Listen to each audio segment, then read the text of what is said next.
Our world continues to change and push us in ways we have not been challenged before. On this show, we talk about these challenges, how to be aware of them, face them, and overcome them in your life.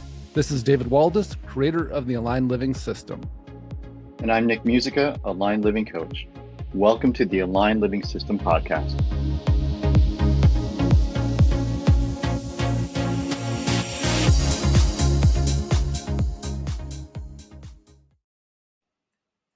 Welcome to the Aligned Living System podcast. This is David Waldas here with Nick Musica.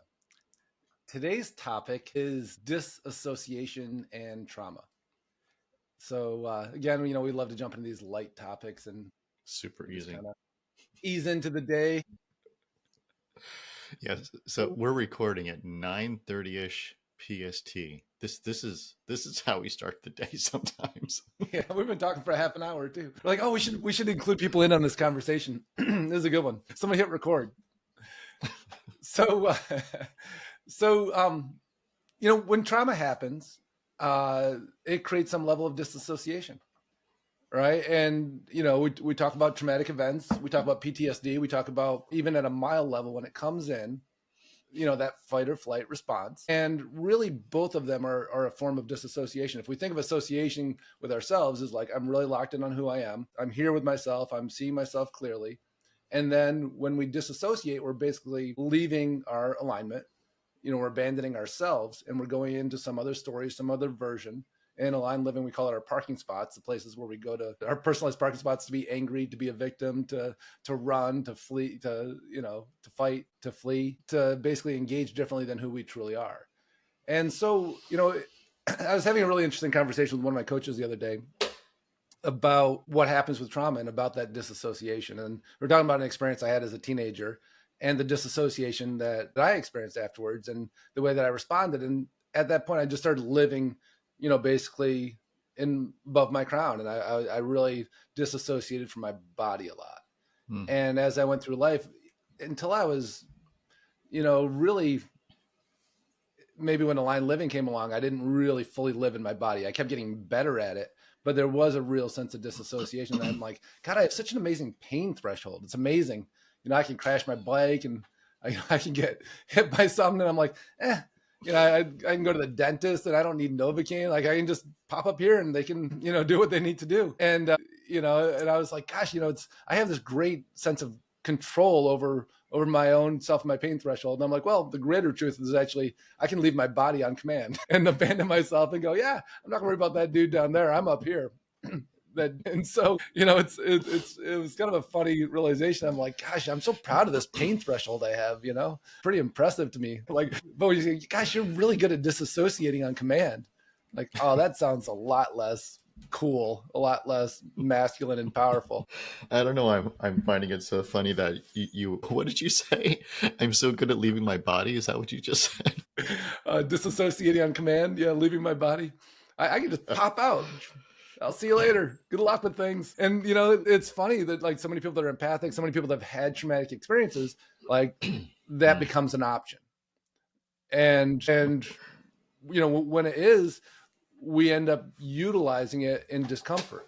I think there's a lot of studies out there that say that's really what ADHD is people go, it's too uncomfortable to be locked in and present with myself. So really what they're saying is ADHD is some form of disassociation from self. I'm going to get distracted. I'm going to get dreamy. I'm going to get wandering off. Nick, you're like, you just went into like this dreamy look at your face. You're like, I just like, oh shit, that's what I do. Sorry, I shouldn't tell on you for people that are watching or listening to the audio instead of the video. Hopefully that the side will clip it just right so you get the the dissociated look. But it's what we do, right? It's like, this is intense. I'm going to disassociate. And we don't call it that. We go, oh, I was just really stuck in my thoughts, but we're, what we're doing is we're losing our awareness of ourselves. And we're going off into some other state, some other distraction, whether it's anger or judgment or a story or, just getting like, oh, sorry, I kind of went somewhere for a minute. Like all that's disassociation. And all that is based on the idea that I'm uncomfortable right now and I have another option that I'm unconsciously going to take. And, as I looked at it through that lens, I'm like, it's such a powerful part of aligned living is let's lock it in. Let's not take that option, because when we don't abandon ourselves, when we don't disassociate from who we truly are and our connection to source, if you want to call it that, or connection to God, if you want to call that place where our will and God's will, or our will and the will of the universe, our soul will, soul intention all align, something very different is happening. And when we stay there, we start to see ourselves differently, and we create very different things. When our patterns of what we're creating in our life that we're creating over and over again, they're really connected with how we disassociate from who we truly are. And maybe we go into an alter ego that we think of as us. We don't think of it as inauthentic, but it's not who we truly are. We go into a coping mechanism. We go into a response to trauma. We go into fight or flight. And all these are ways we disassociate from who we truly are. And I love that lens, because, disassociation doesn't sound like something we want to do. We go, oh, I'm going, like, I can go into this part of myself. Well, that's great, but what about who you truly are? And when you do that, you're disassociating from who you truly are. And, we all have some form of that. So, yeah. So welcome, Nick. How are you doing? Good morning. So I'm just looking at how much we've been chatting about this, and you covered quite a bit. I mean recording about Sorry, did I steal all the good stuff? You're like, okay, now you add something. Shit. That's not cool. That's not fair. I've never thought of, I mean, I don't know. I've never thought about the aligned living tools, fundamentals, principles, whatever you want to call them, in context of disassociation, in context of all the things that take us away from self. Mm-hmm, mm-hmm. And part of the look that you saw on my face was there's this, I mean, other than, skipping out on yourself, we're also encouraged to do that. Yeah. I mean, social media does it. Video games all of that's what I was thinking. I was like, oh my goodness. And so it's a little bit like my sugar addiction, where like I'm way better without having those things around. Mm-hmm. But as soon as cheap shit chocolate gets into my universe, like I am obsessing about it, right? And the cheaper the better, because it's just turboed with sugar. And so if you have a likely, right. So if you have a likelihood of disassociation, and then those things come by, then you're more likely for it. Mm-hmm. You're just more likely to glom onto them, right? Because your go-to is disassociation. Yeah, and if you have the tools to not disassociate, and that to me is like when I think of aligned living from that perspective of like, this is the tools to not disassociate. And when I'm no longer willing to do that, or if I do it, I catch myself very quickly and I bring myself back and go, no, I'm not abandoning myself. I'm not going to wander over here. I'm not going to give myself this sense of this is important for me to be disassociated from who I am. Like, it's never important, other than for our own, like, that's a defense mechanism for our psyche that can't handle what's happening. And so that's why we disassociate. This is too much for my nervous system, for my brain to handle. And so we go over somewhere else. But now we were so trained to disassociate that it's not because it's too much. That's what that's for. And it's great to have that so we can protect ourselves. But, thinking about what we want and engaging with life and, having a conversation, if that's reached a point now where we've gotten so used to disassociating that we just pop out into these other parts of ourselves because we've been unwilling to look at who we are. It's funny. I was on the podcast yesterday it was hilarious. I got sent the questions beforehand and I hadn't really looked at them too much until the night before. And at first they were like, this doesn't feel like this is about aligned living at all. And I'm like, but, let me just look at them through the aligned living lens and answer the questions from there. And a lot of them were about, using metrics to drive decisions, about leadership, and it actually became this really cool way of looking at it from a different perspective because the questions weren't really what I would expect for somebody that knew aligned living or that really kind of did a deep dive into what this is. It was asking from a very mainstream, from a very kind of corporate perspective. And at first I was like, well, this feels kind of silly, but then it became super valuable because I was actually answering them through that lens. And to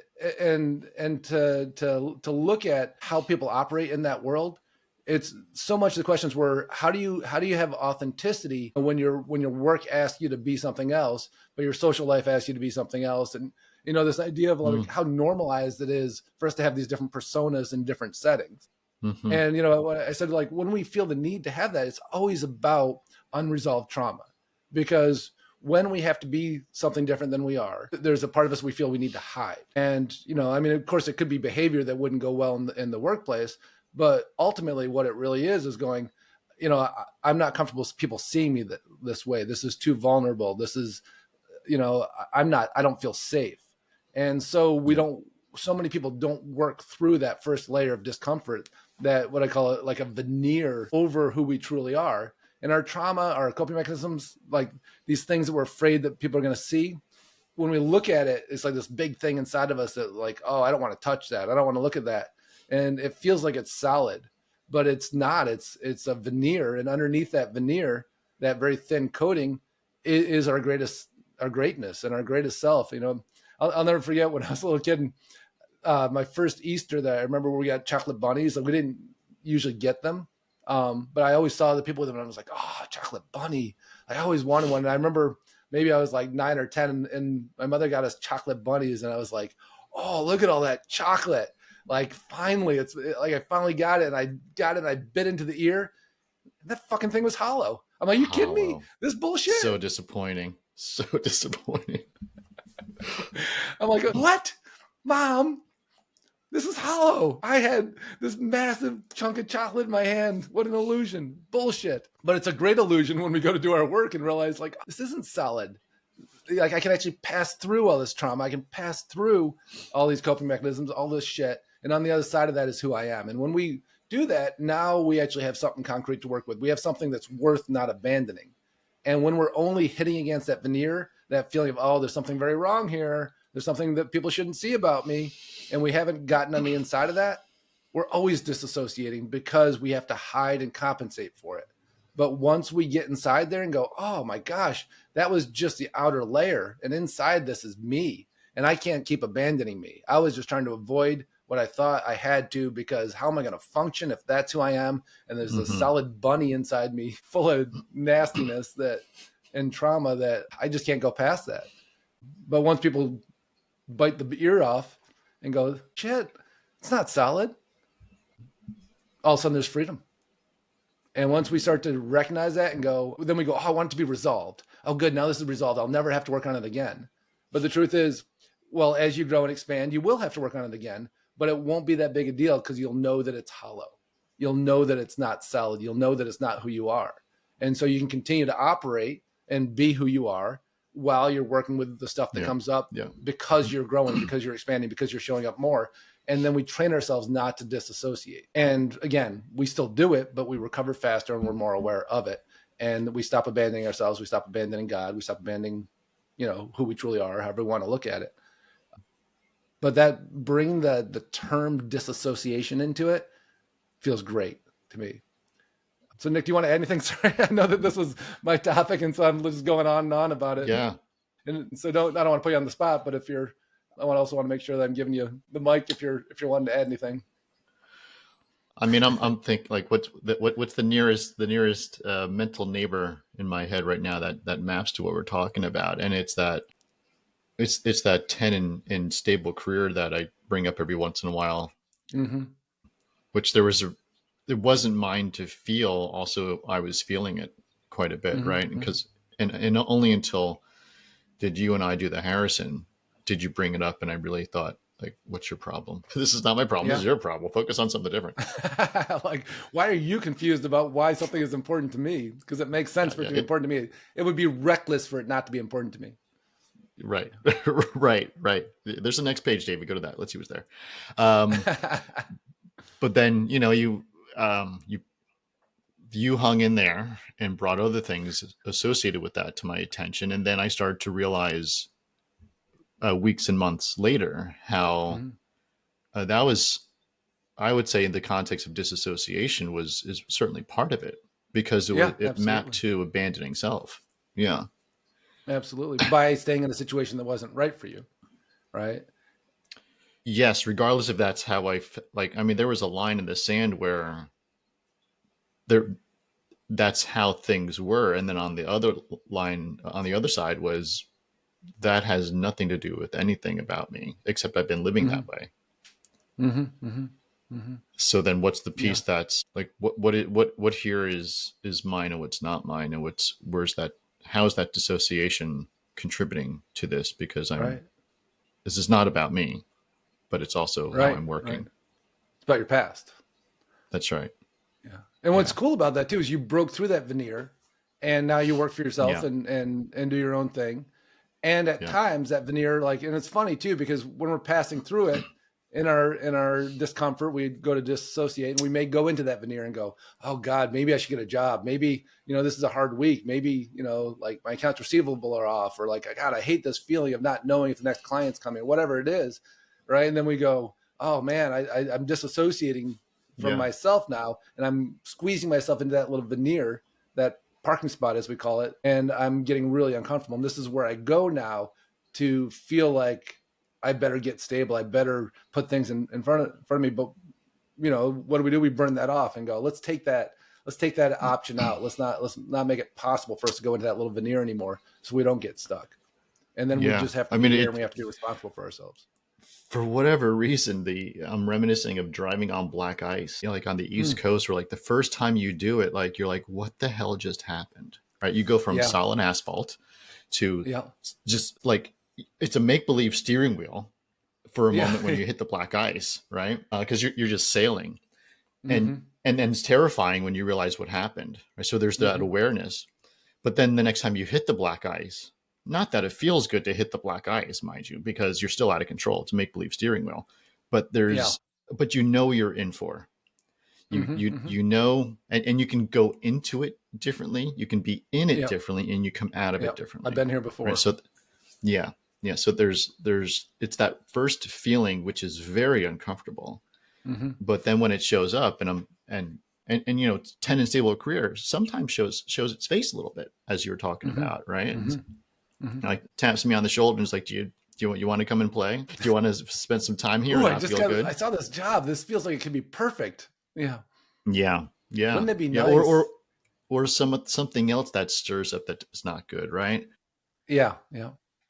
But once you build the And then muscle we're playing with the around, extremes of like, oh, I really can't do that. So now that means this is scary because I have to do this, or this is scary, so maybe I should do that thing that I know it doesn't work for me. yeah, But we get stuck in the yeah, veneer and we forget that it doesn't work for us. And that's the aligned versus perspective, just, right? that's right. When we go into our alignment Yeah. and bring something into alignment with us, we see the clarity.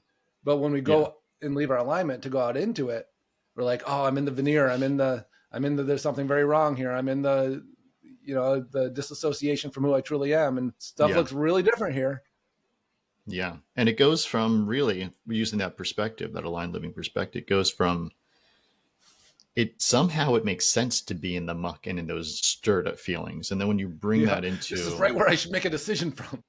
Jesus, right? It's so silly. It's so dumb. But then once you give yourself a chance to step away from it and get into the alignment and bring it to you, it's really hard to find what reason why it possibly ever made sense, and you just sort of can just drop it, and why it was so walk personal, away. and why it was so scary, and why it was all those things. Yeah. All those things. Well, when we give away ourselves, all of our faculties and all of our power, to go into a place of powerlessness, which is where that veneer is, it's like, I'm going to go live in the situation where I had no control over what was happening, and I'm going to make decisions from that place, and I'm disassociating from who I am and how powerful I am and what I'm really capable of, because I think it's a good idea, because that's how my brain protects me from things that are too intense for me. I become far less capable. I become far more destructive. And it's silliness, but it's neurochemistry. And so when we have the tools to become self-aware enough and expanded enough that it's a choice rather than a reaction that we, a compulsion that we just go there and we go, oh, I can feel how I'm looking for stability right now. Okay. What do I need to do for myself? Because I can feel that discomfort. I can feel that part of me that wants to abandon myself because it's getting intense. I can feel like there's a part of me that wants to disassociate from me right now. But it's like standing by a friend. I was just thinking of like somebody that's your drunk friend that's like trying to start a fight with people, and you're like, I'm disassociating myself from that person. I'm gonna go wander off here, dude. If you want to get your ass kicked, go for it. But I am not gonna hang around while you do it. Versus it's an abandoning. And sometimes we do need to. We go, listen, dude, you need to go home. Like, no, I'm gonna go set shit straight. Like, all right, well, you do that on your own because I am disassociating from you right now. Mm-hmm. Yeah. And it is like being drunk. You know, it's and it's funny too. Like drinking is disassociation. You know, it's funny. I wonder, like, why did smoking pot or drinking or any of that? Why did that become really uninteresting to me quite a while ago? And it like just hitting me now, like, oh, it's disassociation. I don't want disassociation, but that's what that provides. And people may call it different things, but it's really like I can't be locked in on my own clarity and my own truth and who I am if I'm altering myself in that way. And people do it to disassociate. Oh, it's so nice to have a break for myself. It's why I used to do it. Totally. Absolutely. Yeah. Absolutely. Yeah. And the choice. I mean, I think probably the most important thing that's been said in the past 30 minutes is once you have the awareness of it, then it is a choice. Yeah, absolutely. Absolutely. Yeah. And that's what we do. It's so fun to talk about aligned living from these different perspectives, and ultimately whatever you're doing to not disassociate, and the cost of that is huge to disassociate. And like having that in my awareness, like it just makes it that much easier to commit to my alignment. Because again, like aligned living is funny. Somebody asked me about their sessions, like, are all your sessions the same when you're working with clients? I said, well, in this way, it becomes about discovering who we truly are, being that, and then making it so that we're so aware of when we're not being that it feels gross to us. Because we can do victimhood, we can do self-abandonment, we can do anger, we can do judgment, but we can't do gross. And the moment that us abandoning ourselves, us disassociating from who we are feels gross, we just can't do it anymore. And so we come back to ourselves. And so what's aligned living? Aligned living is claiming who you are, being that, and making it, whenever you're being anything else, feel gross. And like, I'm just disassociating, I'm abandoning myself. It's not okay. It feels gross. And it does. It's ridiculous. Maybe that's a new tagline. Aligned living, gross-free living. Gross-free living. Awesome, brother. Well, great conversation. Love where we went, and thanks so much for listening. And again, we'd always love to hear from listeners. And also as a reminder too, we'd love it if you would give us some reviews too. It really helps the podcast get out there and give other people reasons to listen and tune in. So we'd really appreciate it if you take the time to do a quick review for us. And we're grateful for you listening. So thanks so much, and we will catch you next week. We hope you enjoyed listening to today's podcast. And if you did, please subscribe so you can catch the next episode. If you want to learn more about the Aligned Living System and how it could support you in your life, check out davidwaldas.com.